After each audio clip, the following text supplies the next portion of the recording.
ఓ సాంబ సదాశివ అని పిలిస్తే చాలు పరిగెత్తుకొస్తాడు. ఇప్పుడు వీళ్ళందరూ నిలబడి పెద్ద ఎత్తున కేకపెట్టారు. ఆయన గబగబా బయటకు వచ్చాడు. ఏం కావాలరా మీకన్నాడు. నలోకాధారయిష్యంతి తవ తేజ సురోత్తమ, నీ తేజస్సుని భరించలేవు ప్రాణులు. పార్వతీదేవి ఎందు ప్రవేశపెట్టవద్దు, దానిని విడిచిపుచ్చవద్దు. నీవు దానిని నీయందే నిక్షిప్తం చేసుకుని వెళ్ళిపో తపస్సుకి. నీ భార్యతో కలిసి తపస్సు చేయి, లోకములను యథావిధిగా పాలించు. మహద్భూతమును మేము భరించలేం అన్నారు. తారకాసురుడన్నా భరిస్తాం, నీ వలన మహద్భూతం వస్తే మాకు భయం అన్నారు. పరమశివుడు అన్నాడు, తప్పకుండా నేను అలాగే నా తేజస్సుని నాయందే అణిచి ఉంచేస్తాను. కానీ తన స్థానమును ఇప్పటికే వదిలిపెట్టి కదిలిపోయిన తేజస్సు జారింది, ఎవరు పట్టుకుంటారని అడిగాడు. వాళ్ళన్నారు, ఏతద్ధరా ధారయిష్యతి, భూమి పట్టుకుంటుందన్నారు. అని భూదేవిని చూపించారు. ఎందుకని?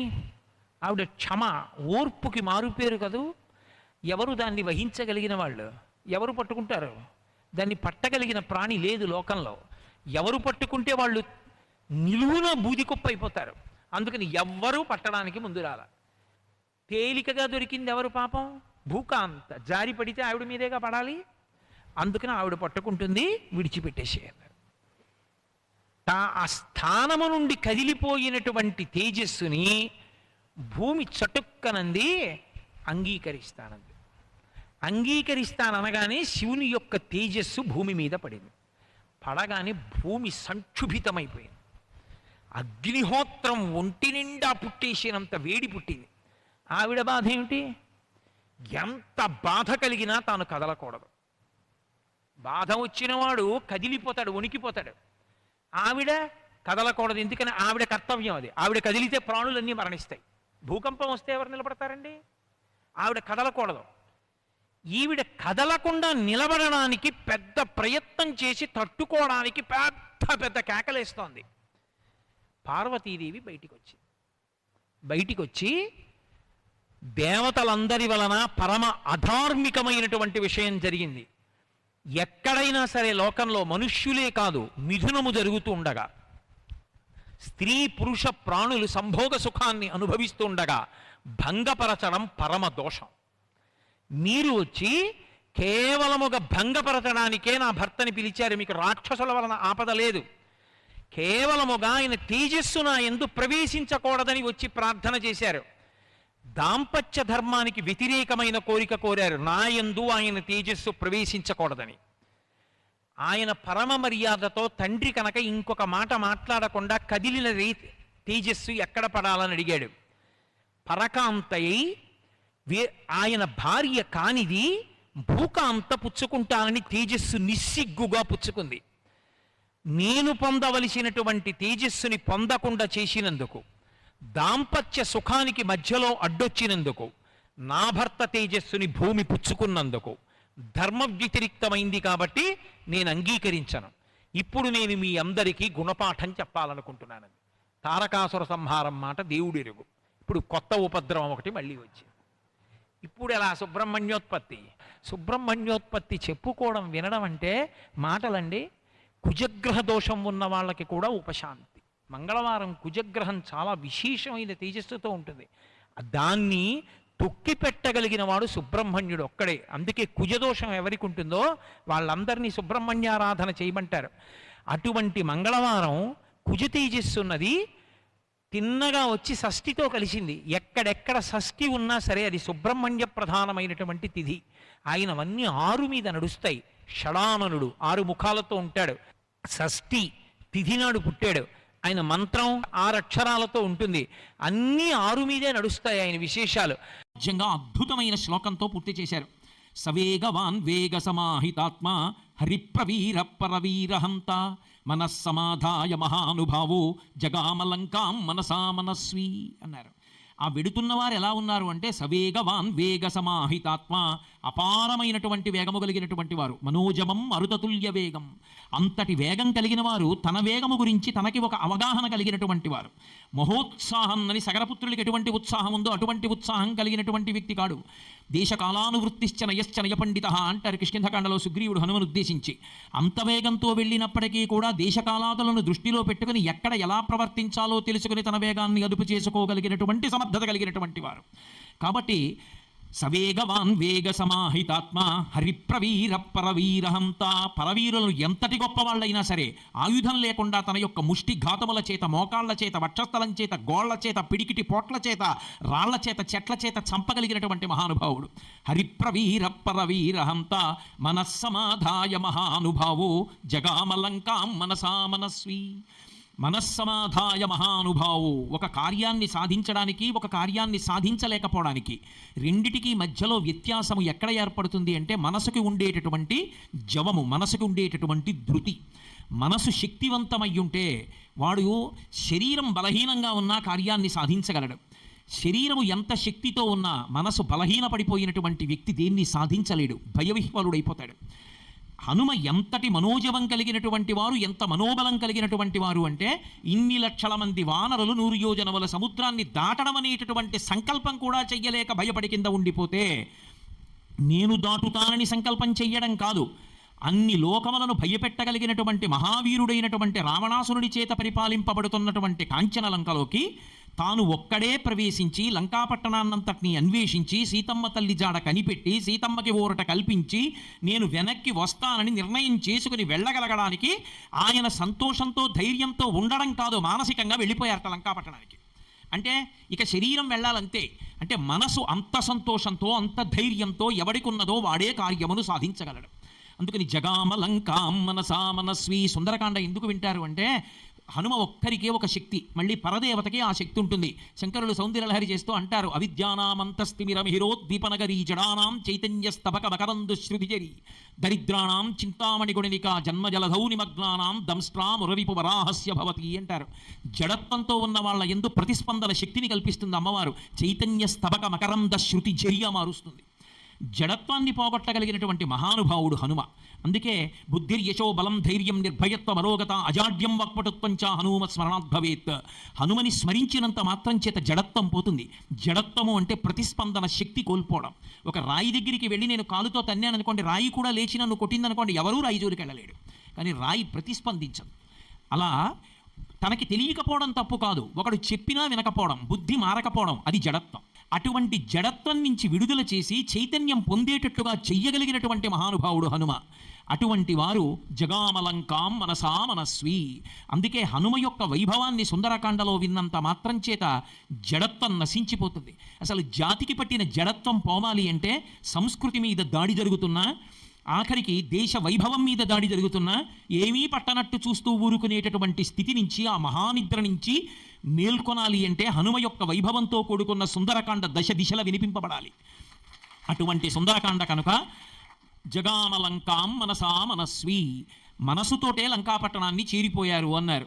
సుందరకాండ ప్రారంభం అయ్యేటప్పటికీ, తెర తీసేటప్పటికీ అదిగో అలా నిలబడినటువంటి హనుమతో ప్రారంభం చేశారు మహర్షి. తతో రావణనీతాయా సీతాయా శత్రుకర్షణ ఈయేష పథమన్వేష్టం చారణాచరితే పథి అని మొదలుపెట్టారు. తతో రావణనీతాయా, రావణ అన్న మాటలో మధ్యలో ఉన్న వా అన్న అక్షరం గాయత్రీ మహామంత్రంలో 12వ అక్షరం. ఆ మంత్రంలో ఉన్న ప్రతి అక్షరానికి 1000 శ్లోకాలు చొప్పున 24 అక్షరాలకి 24,000 శ్లోకాలతో గాయత్రీ మహామంత్ర వ్యాఖ్యానంగా వచ్చినటువంటి వేదోపబృంహణమైనటువంటి ఆదికావ్యం శ్రీరామాయణం. కాబట్టి 12వ బీజాక్షరమైనటువంటి వకారము మొట్టమొదటి శ్లోకంలో ప్రయోగింపబడింది. తత్ అన్న శబ్దంతో ప్రారంభమై తత్ అన్న శబ్దంతో సుందరకాండ పూర్తయిపోతుంది. తతో మయా వగ్విదధీన భాషిత శివాభిరిష్టాభిరభిప్రసాదిత జగామ శాంతిం మమ మైథిలాత్మజ తవాపి శోకేన తథాభిపీడిత శ్లోకంతో పూర్తయింది. సుందరకాండ వింటే ఏమొస్తుంది అంటే మనశ్శాంతి కలుగుతుంది. అందుకే జగామ శాంతిం మమ మైథిలాత్మజ. తత్ పరబ్రహ్మవాచకం. తత్ ఎక్కడ, అందుకే తత్వమసి మహావాక్యంలో తత్ త్వం అసి, అది నీవయ్యున్నావు. అటువంటి తత్ అనేటటువంటి మంగళప్రదమైన శబ్దంతో సుందరకాండ ప్రారంభమైంది. తతో రావణనీతాయా సీతాయా శత్రుకర్షణ. రావణ ఈ శబ్దాన్ని మహర్షి ప్రయత్నపూర్వక ప్రయోగం. రావణ అన్న పేరు ఆయనకి పుట్టినప్పుడు నామకరణంలో వచ్చింది కాదు. ఒకానొకప్పుడు కైలాస పర్వతాన్నంతటినీ కూడా కదిపేశాడు. పార్వతీ పరమేశ్వర దర్శనార్థి అయి వెళ్ళాడు పుష్పక విమానంలో. పుష్పకం వెళ్ళలేదు. ఎందుకు వెళ్ళలేదంటే కింద పార్వతీ పరమేశ్వరులు నృత్యం చేస్తున్నారు, తాండవం చేస్తున్నారన్నారు. అయితే నేను దర్శనం చేయాలని పుష్పక విమానాన్ని కిందకి దింపి లోపలికెడతానన్నాడు. అక్కడే ఉన్నారు నందీశ్వరుడు మహానుభావుడు. వెళ్ళడానికి వీలు లేదు, లోపల ప్రదోష వేళలో జరిగేటటువంటి తాండవం జరుగుతోందన్నారు. నేను వెళ్ళవలసిందే, నువ్వెవరి అడ్డగించడానికని కైలాస పర్వతం కింద తన 20 చేతులుంచి కదిపాడు. కదిపితే పరమశివుడు ఆగ్రహించింది, ఎవడురా కైలాసాన్ని కదుపుతున్నవాడని తన కాలి బొటన వేలితో నొక్కాడు. ఆ 20 చేతులు పర్వతం కింద ఉండిపోతే ఆ బాధతో పెద్ద పెద్ద అరుపులు ఇచ్చాడు. వాడి అరుపులకి లోకాలన్నీ భయం పొంది అంత పెద్ద అరుపులు ఇచ్చాడు. అరిస్తే కాలి బొటనవేలు పైకెత్తి ఎంత రవం చేశావురా అని రావణ అని పిలిచాడు. లోకాలన్నీ ఏడిచేటట్టు, లోకాలన్నీ అరిచేటట్టు ప్రవర్తించగలిగినటువంటి వాడు. అంతటి భయకారకుడు. సామాన్యమైనటువంటి భయాన్ని పొందించడు. రావణాసురుడు భయం పొందించడం అంటే ఎలా ఉంటుందో ఉత్తరాఖండలో చెప్తారు మహర్షి. ఒకానొకప్పుడు దిక్పాలురు దేవతలు సమావేశమయ్యారు ఒకచోట. రావణాసురుడు వస్తున్నాడు. రావణాసురుడిని చూసి దేవతలు భయపడిపోయి అక్కడ ఏవి దొరికితే వాటిలోకి ప్రవేశించి వెళ్ళిపోయారు. ఏ జంతువు, ఏ పక్షి, ఏ భూతం దొరికితే అందులో ప్రవేశించి వెళ్ళిపోయారు కనపడకుండా. కనపడితే ఎక్కడ దేహశుద్ధి చేస్తాడో అన్న భయంతో. ఒక్క యమధర్మరాజు గారు మాత్రం నిలబడిపోయాడు. పాపం ఆయనకి ఎందులోకి ప్రవేశించడానికి ఏమీ దొరకలేదు. ఆయన వెనక్కి తిరిగి చూసేటప్పటికి వచ్చేస్తున్నాడు రావణాసురుడు. ఆయన భయించింది, ఏం తీయాలో తెలియక చూస్తే చెట్టు మీద కాకి కనపడింది. గబగబా కాకిలో ప్రవేశించి ఎగిరిపోయాడు.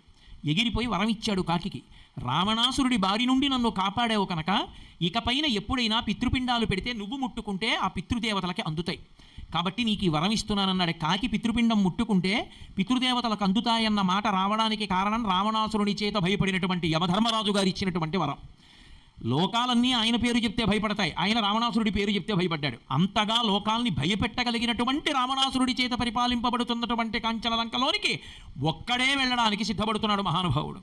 తతో రావణనీతాయా సీతాయా శత్రుకర్షణ.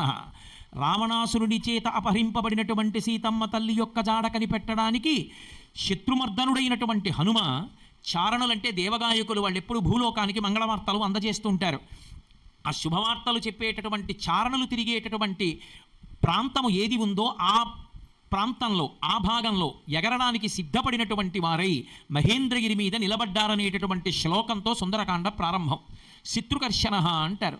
శత్రుకర్షణకి అంతకుముందు కిష్కింధకాండలో హనుమ ఎంతమంది రాక్షసుల్ని చంపారన్న విశేషాలు ఏమీ మహర్షి చెప్పలేదు.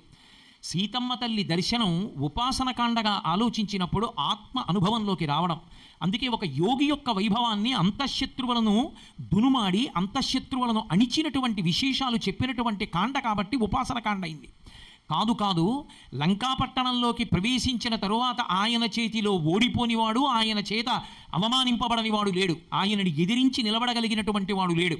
అటువంటి శత్రుకర్షణుడైన వాడు బయలుదేరుతున్నాడు కనుక ఆ హనుమ యొక్క వైభవాన్ని ఆ శ్లోకంలో ఆవిష్కరించారు. తతో రావణనీతాయా సీతాయా శత్రుకర్షణ ఇయేష పథమన్వేష్టం చారణా చరితే పథి ఇయేష సంకల్పం చేశారన్నారు. అన్నిటికన్నా గొప్పది ఇది అంటే సంకల్పమే. లోకంలో మర్యాదతో కూడుకున్నటువంటి మాట ఒకటి ఉంటుంది. ఒకడు ఉత్తముడా దుర్మార్గుడా అన్నది నిర్ణయం చేయడానికి మొట్టమొదట దేని చేత నిర్ణయింపబడుతుంది అంటే ఆయన సంకల్పముల చేత నిర్ణయింపబడుతుంది. సంకల్పములు ఎక్కడి నుంచి వస్తాయి? మనసులోంచి వస్తాయి. మనసులోంచి వచ్చేటటువంటి సంకల్పములన్నీ ఉత్తమమైన సంకల్పములు అయినప్పుడు ఒకటో రెండో అయినా ఆచరిస్తాడు. ఒకవేళ తాను ఆచరించలేకపోయినా ఇతరుల యొక్క అశాంతికి మాత్రం తాను కారకుడు కాడు, ఇతరుల యొక్క శాంతికి కారకుడు అవుతాడు. అసలు ఒక మంచి పని చెయ్యాలనేటటువంటి సంకల్పం చెయ్యగానే మొట్టమొదట మనిషిలోంచి పైకి లేచేది ఏది అంటే దీని వలన నాకేం కలిసి వస్తుంది అన్న ఆలోచన వస్తుంది. ఎందుకంటే మనకి అక్కర్లేని పనులు ఏమిటి వస్తుంది దీనివల్ల? వెంటనే ఓ ప్రత్యామ్నాయం, ఇంటి దగ్గరికి వచ్చి జపం చేసుకుంటే చాలదా, ఎందుకు వచ్చింది అల్లరి మనకంతా అనిపిస్తుంది. కానీ కాదని లోకహితం కోసం, రామకార్యం కోసం, వానరహితం కోసం, అందులో తనకి ఏ ప్రయోజనం లేకపోయినా నిస్వార్థంగా బయలుదేరుతున్నారే, అది ఆయన గొప్పతనం. ఈ లోకంలో మీకు ఇద్దరు కనపడతారు. అసలు వాళ్ళ జీవితంలో వాళ్ళ శక్తిని మీరు లెక్క పెట్టలేరు. అంతటి శక్తివంతులై తమ జీవితం మొత్తం మీద తమ కొరకు అని తాము ఒక్క పని చేసుకోనటువంటి వారు, ఎప్పుడూ ఇతరులకే మంగళాలు చేసేవాళ్ళు ఇద్దరు కనపడతారు. ఒకరు హనుమ, ఒకరు శంకర భగవత్పాదులు.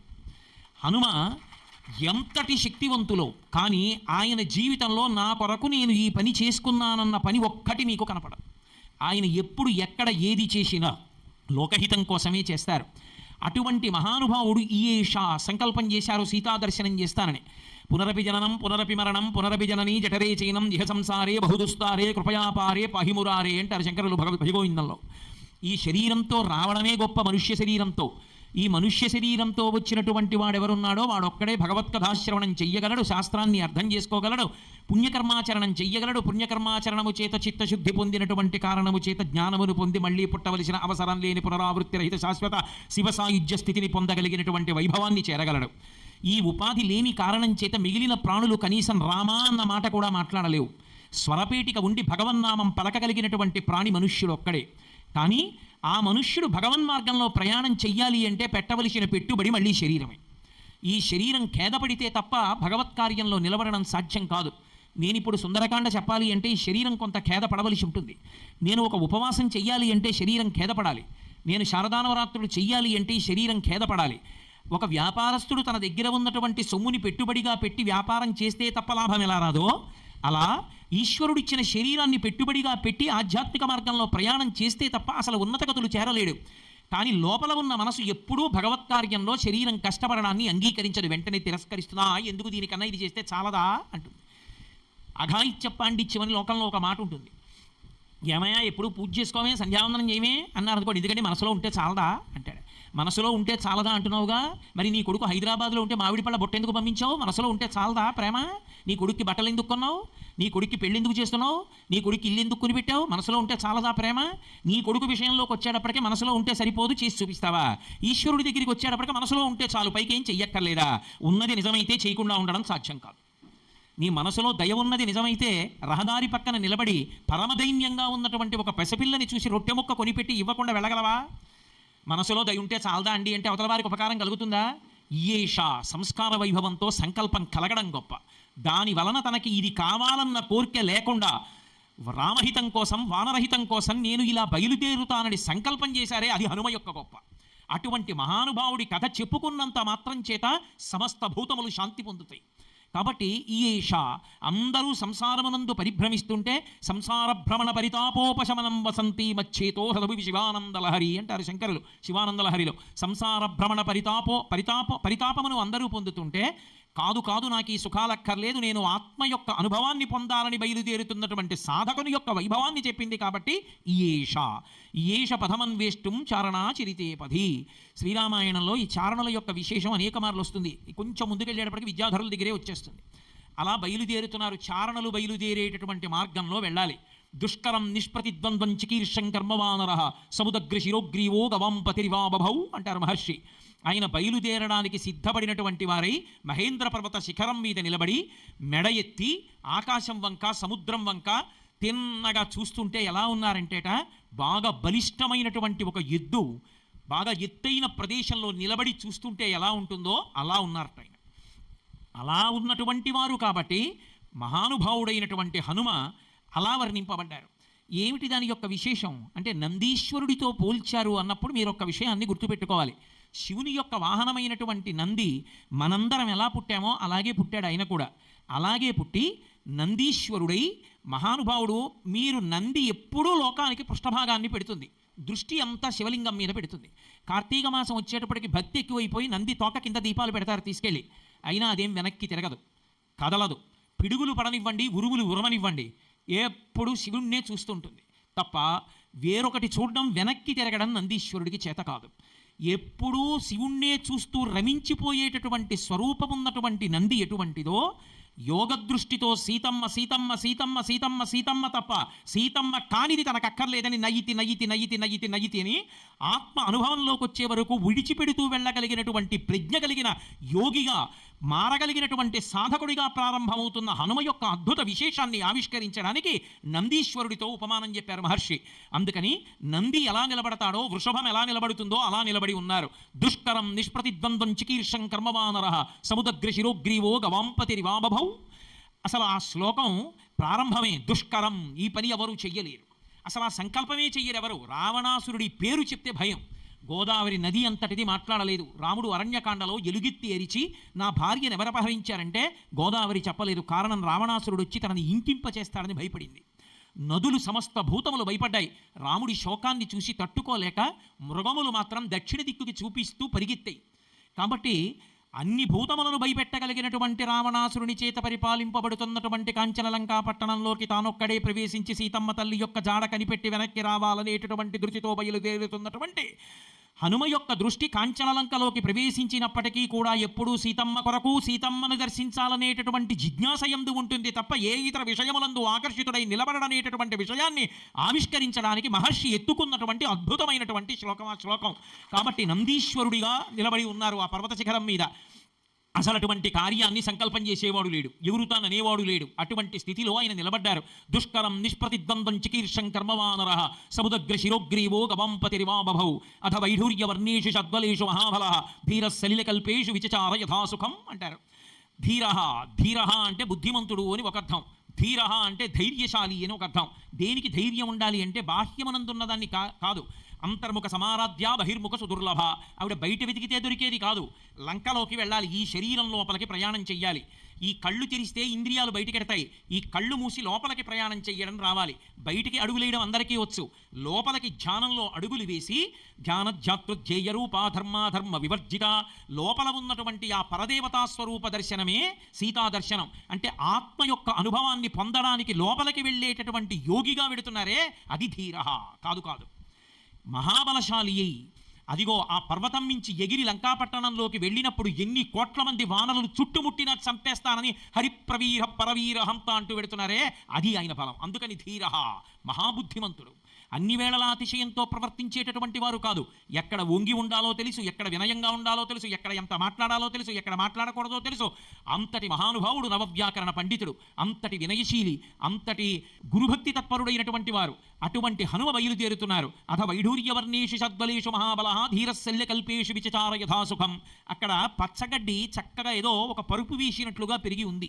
ఆ పెరిగినటువంటి పచ్చగడ్డి మీద నిర్భయంగా ధైర్యంతో తిరుగుతున్నారట. పచ్చగడ్డి మీద తిరగడానికి ధైర్యం ఎందుకండి? పచ్చగడ్డి మీద తిరగడానికి ధైర్యం అని కాదు దాని అర్థం. పచ్చగడ్డి అనేటప్పటికీ చల్లగా మెత్తగా హాయిగా పాదములకు స్పర్శనిచ్చి మనస్సుకు సుఖానుభూతిని ఇవ్వగలిగినది. శరీరంతో ఉన్న ఎవరైనా కోరుకునేది ఏది అంటే ఇంద్రియముల చేత సుఖాలని అనుభవించాలనుకుంటారు. ఈ సుఖములు నాకు అక్కర్లేదని చెప్పి సుఖాలని పక్కన పెట్టి ఎంత కష్టమైనా ఇలాగే ఆసనంలో కూర్చుంటాను, కూర్చుని నా శరీరము ఖేదపడిపోతున్నా నాకు తెలియని స్థితికి చేరుకుంటానని కూర్చున్నవాడు ఉన్నాడే వాడు యోగి. పాతాళలింగం దగ్గరికి వెళ్ళి అరుణాచలంలో వెనకాతల కూర్చుంటే ఎవ్వరూ ఆ రోజుల్లో కనీసం ఆ గుహలోకి కూడా వెళ్ళని రోజులలో పాతాళలింగం వెనక కూర్చుని తపస్సు చేస్తుంటే ఆయన తొడల కిందకి తేళ్లు జెర్రులు చేరిపోయి కొరుక్కు తినేస్తుంటే నెత్తురు కాల్వలు కట్టి ప్రవహించి అట్టలు కట్టేస్తే తన తొడలు తేళ్లు జెర్రిలు కొరికేశాయని కూడా తెలియకుండా అంతర్ముఖత్వనందు ఆనందం పొందినటువంటి భగవాన్ రమణుల యొక్క స్థితి ఏదుందో అటువంటి స్థితిలో హనుమ ఉన్నారు. అంటే ఆయన దృష్టి కేవలము సీతమ్మ మీద ఉంది తప్ప ఆమె దర్శనమునందున్నది తప్ప శరీరమునకు బాహ్యమునందు కలిగేటటువంటి సుఖమును గురించినటువంటి విచారణ లేదు. ఖేదమే కలగని ఆయనకి బెంగలేదు. యోగరతో వా భోగరతో వా సంగరతో వా సంగవిహీన యస్య బ్రహ్మణి రమతే చిత్తం నందతి నందత్యేవా అంటారు శంకరులు భజగోవిందంలో. అలా ఆయన అథ వైఢూర్యవర్ణేషు షద్వలేషు మహాబల ధీరశలిలకల్పేషు విచచార యథాసుఖం. ఇక బయలుదేరడానికి సిద్ధపడుతున్నారు. స సూర్యాయ మహేంద్రాయ పవనాయ స్వయంభువే భూతేభ్యశ్చంజలిం కృత్వా చకార గమనేమతిం. బయలుదేరే ముందు నమస్కారం చేస్తున్నారు. ఏదైనా కార్యాన్ని ప్రారంభం చేసే ముందు నమస్కారం చేసి ప్రారంభం చెయ్యడం అనేటటువంటిది ఆర్ష జాతి యందు ప్రాథమికమైనటువంటి మౌలికమైన విషయం. ఎందుచేత అంటే నమస్కారము అనేటటువంటి దానికి రెండు చేతులు ఇలా కలిపి ఇలా శిరస్సు ఉంచుతారు. అంటే 5 జ్ఞానేంద్రియములు 5 కర్మేంద్రియములు 11వదైనటువంటి బుద్ధి, ఈ 11ంటిని మీ యందు న్యాసము చేశాను, మీరు రక్షకులై నన్ను సర్వదా నీడలా కాపాడుతూ ఉండాలని ఈ మాంసనేత్రమునకు కనపడని భగవత్ శక్తిని తనకి అనుకూలంగా వినయంతో మలచుకునేటటువంటి ప్రక్రియకి నమస్కారం అని పేరు. అది వినయాన్ని ఆవిష్కరిస్తుంది. ఆ వినయం ఎక్కడ ప్రారంభం అవ్వాలి అంటే మొట్టమొదట గురువు గారి పేరు చెప్పేటప్పటికి వంగిపోవాలి. గురువు అన్న పేరు వినపడితే ఎవడు వంగిపోతాడో, గురువు కన్నా గొప్పది లోకంలో లేదని, తాను లఘువు, గురువు ముందు తాను చిన్నవాడినని ఎవరు నిలబడ్డాడో వాడు మహనీయుడు. ఏ కార్యం ప్రారంభించండి శ్రీ గురుభ్యో నమః అని ప్రారంభిస్తాం. ఏ కార్యం పూర్తి చేయండి మంగళాశాసనపరై మదాచార్య పురోగమై సర్వైశ్చ పూర్వైరాచార్యై సకృతాయాస్తు మంగళం. ఆచార్యులందరికీ నమస్కారం, గురువులందరికీ నమస్కారం. ఆచార్య అన్న మాటకు అర్థం ఏంటంటే ఆచరించి చూపువాడు అని. కాబట్టి అటువంటి పూర్వాచార్యులకు నమస్కారం అని చెప్పి నమస్కరించి పూర్తి చేస్తాం. కాబట్టి శ్రీ గురుభ్యో నమః అనాలి. ఆ మాట అంటున్నారు. లోకానికి సంప్రదాయం నేర్పేటటువంటి కాండ సుందరకాండ, ఉపాసన కాండ. అందుకే మొట్టమొదట నమస్కారంలోనే ఎవరికి నమస్కారం చేశారు అంటే సూర్యాయ, సూర్యుడు హనుమకి గురువు. అందరూ లోకంలో పాఠం నేర్చుకుంటారు. శిష్యుని యొక్క బలహీనతని గుర్తిరిగి గురువు కిందకి దిగొస్తాడు. అలా కిందకి దిగి రాకుండా తాను ఎలా ఉన్నాడో అలాగే ఉండి పాఠం చెప్పడం తప్ప కిందకి దిగొస్తే లోకాలు తల్లడిల్లిపోతాయి సూర్యుడి విషయంలో. ఓ 4 రోజులు నేను అటు ఇటు వెళ్లకుండా నీకు పాఠం చెప్తానో హనుమ అంటే కుదరదు, లోకాలు ప్రకాశించవు. అటువంటి వారి దగ్గర పాఠం నేర్చుకోవాలి హనుమ. ప్రాతకాలంలో ఉదయాద్రి నుంచి సూర్యుడు బయలుదేరాడు అనుకోండి. సూర్యుడు బయలుదేరినప్పుడు ఆయన పక్కన కూర్చుని వినకూడదు, గురువుగారితో సమానంగా ఉండకూడదు, గురువుగారికి పృష్ఠభాగం కనపడకూడదు. కాబట్టి గురువుగారి దగ్గర పాఠం విందామంటే బాలసూర్యుడిగా ఉన్నవాడు తర్వాత పైకొస్తున్న కొద్దీ శక్తి పుంజేసుకుంటాడు. అసలు దగ్గరగా నిలబడలేరు. రథచక్రముల యొక్క సవ్వడి నిరాధారమైన ఆకాశంలో వెళ్ళిపోతుంటుంది ఆ రథం. అక్కడ ఆ రథం ఎంత వేగంగా వెడుతుందో ఆ వేగానికి అనుగుణంగా గురువుగారి వంక చూస్తూ నమస్కారం పెడుతూ ఆ వేగానికి అనుగుణంగా వెనక్కి నడుస్తూ పాఠం వినాలి, గురువుకి పృష్ఠభాగం చూపించకుండా. అలా నడిచి పాఠం నేర్చుకున్నారు హనుమ. అందుకే లోకంలో శిష్యులందరూ వేరు, హనుమ ఒక్కరు వేరు. మహానుభావుడు హనుమకి సూర్యనారాయణమూర్తి పేరు చెప్తే పరవశం. ఆయనకి సాక్షాత్తు గురువు, లోకానికి మార్గం చెప్తున్నారు. అందుకే సూర్యాయ మొదటి నమస్కారం సూర్యుడికి. మహేంద్రాయ, మహేంద్ర శబ్దం చేత ఈ లోకములకన్నిటికీ పరిపాలకుడు. ఎవరు పరిపాలనాంశ ఎందున్నారో వారికి నమస్కారం చేయడం విధేయత. ఒక అధికారి ఉంటాడు, అధికారి ఎందు విష్ణు అంశ ఉంటుంది. నా విష్ణు పృథివీపతి. ఎప్పుడు అధికారిని చూసినా నువ్వు రోజు ఆరాధిస్తున్న విష్ణువే ఆ స్థానంలో ఉన్నారు. త్రికరణ శుద్ధిగా నమస్కారం చెయ్యాలి, అది సంస్కారం. అందుకే మహేంద్రాయ, లోకములను పరిపాలించేటటువంటి మహేంద్రుని యొక్క అనుగ్రహము నాకు కలుగుగాక, ఆయన ప్రతిబంధకములను కల్పించకుండుగాక. నేను సూర్యాయ మహేంద్రాయ పవనాయ, తండ్రికి నమస్కరించాలి. మయస్కరాయ చ అంటుంది ఎదుర్వేదం. ఈ లోకంలో సమస్త సుఖాలు కొడుకుకి కల్పించాలని తాపత్రయపడేటటువంటి వ్యక్తి ఎవరైనా ఉంటే తండ్రి ఒక్కడే. తండ్రి ప్రత్యక్షమైనటువంటి దైవం. అందుకే జాంబవంతుడు చెప్తాడు, నువ్వు చిన్నతనంలో పుట్టగానే సూర్యుని వంక ప్రయాణం చేసి సూర్యుడు ఎర్రగా ప్రకాశిస్తుంటే పంటనుకుని తినబోతే సూర్యుడు నిన్ను చిన్నపిల్లవాడివని క్షమించినా అటుగా వస్తున్నటువంటి దేవేంద్రుడు నీ ఉద్ధతి చూచి వజ్రాయుధం పెట్టి కొడితే నీ ఎడమ దవడ విరిగి కింద పడిపోతే విరిగినటువంటి దవడలు కలిగినటువంటి వాడివి కాబట్టి హనుమాని పేరు పెడితే నీకు కలిగినటువంటి ఖేదాన్ని చూసి విచలితుడైనటువంటి నీ తండ్రి వాయువు లోకమునందు అన్ని ప్రాణులలోకి ప్రవేశించి కదలడం ఆపేశాడు. కాష్టభూతమిదం జగత్ అన్నారు ఉత్తరాఖండలో. లోపల వాయువు తిరగకపోతే శరీరం కర్రలా అయిపోతుంది, అందుకే శవం కర్రలా నిలబడిపోతుంది. అటువంటి వాయువు అంత కష్టాన్ని లోకానికి కల్పిస్తే చతుర్ముఖ బ్రహ్మగారు పరిగెత్తికెళ్ళి నీ బిడ్డకి నేను మళ్ళీ ఆయుర్దాయం ఇస్తున్నాను, బ్రహ్మాస్త్రం చేత కూడా బంధింపబడన్నారు. మిగిలిన దేవతలందరూ కూడా అటువంటి వరాలు ఇచ్చారు. మయస్కరాయచ, తండ్రి తాను కష్టపడైనా సరే కొడుకు సంతోషంగా ఉండాలని కోరుకుంటాడు. అటువంటి తండ్రి కనుక తండ్రికి నమస్కారం చెయ్యకుండా ఏది చెయ్యకూడదు. అందుకే సూర్యాయ మహేంద్రాయ పవనాయ స్వయంభువే. స్వయంభువే అన్న మాటకు అర్థం చతుర్ముఖ బ్రహ్మగారు కూడా. స్వయంభూడైనటువంటి బ్రహ్మగారికి నమస్కారం. ఎందుకని ఒకనాడు తనకి మళ్ళీ తిరిగి ఆయుర్దాయాన్ని ఇచ్చి బ్రహ్మాస్త్రం చేత కూడా నీవు బంధింపబడవనేటటువంటి వరాన్ని ఇచ్చి ఇంత శక్తిని కల్పించినటువంటి బ్రహ్మగారికి నమస్కారం. కాబట్టి స్వయంభువే భూతేభ్యశ్చ అంజలిం కృత్వా చకారగమనే మతిం. సమస్త భూతములకు నమస్కారం. ఈ సమస్త భూతములు నా యొక్క ప్రయాణమనందు సీతాన్వేషణమనందు సీతమ్మ తల్లి దర్శనమనందు నాకు అనుకూలించుగాక. అన్నిటి యొక్క అనుగ్రహాన్ని కోరుకుంటున్నారు పరమ వినయంతో. ఇంతటి బలవంతుణ్ణని అహంకరించారు. సంప్రదాయం లోకానికి నేర్పాలి. అంజలిం ప్రాముఖ కుర్వన్ పవనాయాత్మయోనయే. ఆయన బయలుదేరే ముందు వెడుతున్నటువంటి ప్రయాణం దక్షిణ దిక్కుకి. కాబట్టి దక్షిణ దిక్కుకి వెడుతూ దక్షిణ దిక్కుని చూస్తూ నిలబడ్డారు.